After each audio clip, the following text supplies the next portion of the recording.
내란 우두머리 윤석열. 흥청망청 밥값 술값 논란 ing. 내란 우두머리 윤석열은 유독 밥값, 술값을 둘러싼 논란이 많았다. 파면을 당해서 한남동 관저에서 퇴거하는 순간까지도 그랬다. 윤 씨가 4월 4일 대통령직에서 파면된 이후에도 관저에서 만찬인지 회식인지를 한 정황이 있다는 언론 보도가 나오기도 했다. 윤건영 더불어민주당 의원은 지난 4월 11일 유튜브 방송 김어준의 겸손은 힘들다 뉴스공장에 출연해 윤 전 대통령이 용산 조리사와 한남동 조리사를 따로 뽑아 환송 파티를 했다고 말했다. 그런데 이런 만찬에 사용된 돈이 세금인지 사비인지가 확인이 안 된다고 한다. 만약 세금이면 당연히 횡령이나 배임이 성립될 수 있다. 전 대통령 윤석열 씨는 이제 민간인이지만 대통령실의 누군가가 세금 사용에 관여했을 가능성이 있기 때문이다. 따라서 그와 함께 윤석열도 공범이 될 수 있는 것이다. 만찬 비용의 출처에 대해서는 이후에라도 진상규명이 꼭 필요하다.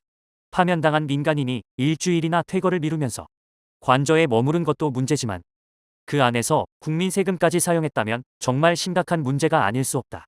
전 대통령 윤석열 씨는 검찰 시절부터 밥값과 술값 논란에 휩싸였었다.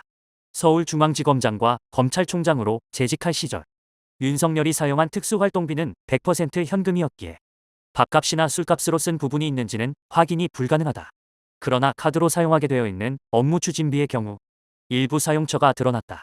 뉴스타파와 세계 시민단체들이 가리거나 휘발된 카드 영수증을 어렵게 추적해서 밝혀낸 내용이다. 윤석열 씨가 검찰총장과 서울중앙지검장 시절 방문한 식당 중 확인된 곳이 48군데고 밥값과 술값으로 업무추진비 6,864여만 원을 쓴 것은 확인이 된다. 1회 평균 식대는 49만 원이었다. 가장 많이 찾은 외부 식당은 본인이 살던 서초동 아크로비스타 상가에 있는 고깃집이었다. 15번 다녀갔고 673만 원의 세금을 썼다. 업무 추진비를 쓰면서 쪼개기 결제를 했다는 의혹도 제기됐다. 2017년 10월 12일 윤석열 서울중앙지검장은 강력부, 첨단 1, 2부 등 서울중앙지검 소속 검사들과 만찬 간담회를 하고 48만 원을 결제했다. 그런데 같은 날 사용된 49만 원짜리 카드 명세서가 더 발견됐다. 즉, 총 97만 원어치의 업무 추진비를 쓴 뒤 50만 원 미만으로 금액을 낮추려고 두 번 쪼개서 결제한 것이다.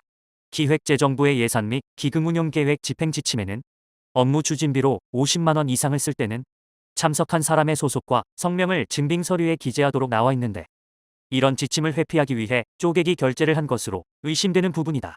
이렇게 쪼개기 결제를 한 식당은 또 있었다. 경기도 성남시에 있는 한우집이었다. 당시 윤석열 지검장의 근무지인 서초동 서울중앙지검에서 약 10km 떨어진 식당이다. 여기까지 가서 업무 추진비를 쓴 것이다. 뉴스타파 취재 결과 윤석열 지검장은 이곳 성남 한우집에 6번 갔고 총 943만 4천 원을 사용한 것으로 드러났다. 한 번 갈 때마다 평균 157만 원어치를 지출한 것이다. 국민 세금으로 비싼 소고기를 엄청 먹은 것이다. 2019년 3월 29일에는 성남 한우집에서 무려 250만 원을 쓰기도 했다. 이렇게 검찰에서 흥청망청 국민 세금을 쓰던 윤석열 씨는 대통령 취임 직후부터 논란을 일으켰다. 2022년 5월 13일 서울 강남의 고급 한식당에서 무려 450만 원을 저녁 식사 비용으로 썼다는 의혹이 제기된 것이다. 대통령에 취임한 지 3일째가 되는 날이었다. 그리고 한국납세자연맹이 이날의 밥값을 공개하라고 정보 공개 청구를 했다. 그런데 대통령 비서실은 비공개를 했다. 그래서 한국납세자연맹이 소송을 제기했는데 2심까지는 이날의 밥값을 공개하라는 취지의 판결이 내려졌다. 현재 이 사건은 대법원에 계류 중이다. 한편 윤석열 전 대통령은 2023년 4월 6일 부산 해운대의 한 횟집에서 장관, 시도지사, 국회의원들을 데리고 회식을 했다. 부산 엑스포 유치를 명목으로 부산에서 열린 회의 후에 이뤄진 회식이었다. 그런데 필자가 이 회식의 회식비가 얼마이고 누가 결제했는지에 대해 정보 공개 청구를 하니 대통령 비서실은 비공개를 했다. 그래서 필자가 소송을 제기했다. 1심에서는 정보를 공개하라는 취지의 판결이 내려졌고 현재 2심이 진행 중이다. 기가 막힌 것은 소송 과정에서 대통령 비서실이 보인 태도다. 대통령 비서실은 자신들이 회식비를 결제했다고 주장하면서도 회식비와 관련된 정보가 비서실에는 존재하지 않는다고 했다. 국민 세금을 써놓고 아무런 근거 자료를 남기지 않았다는 얘기다. 이런 어처구니 없는 주장을 뻔뻔하게 하는 것이 그들의 행태이다. 지금까지 예로 든 것은 몇 가지 드러난 사례일 뿐이다. 그러나 이런 사례들을 보면 윤석열이 국민 세금을 자신의 쌈짓돈처럼 생각하고 흥청망청 사용했을 가능성이 농후하단 걸 알 수 있다.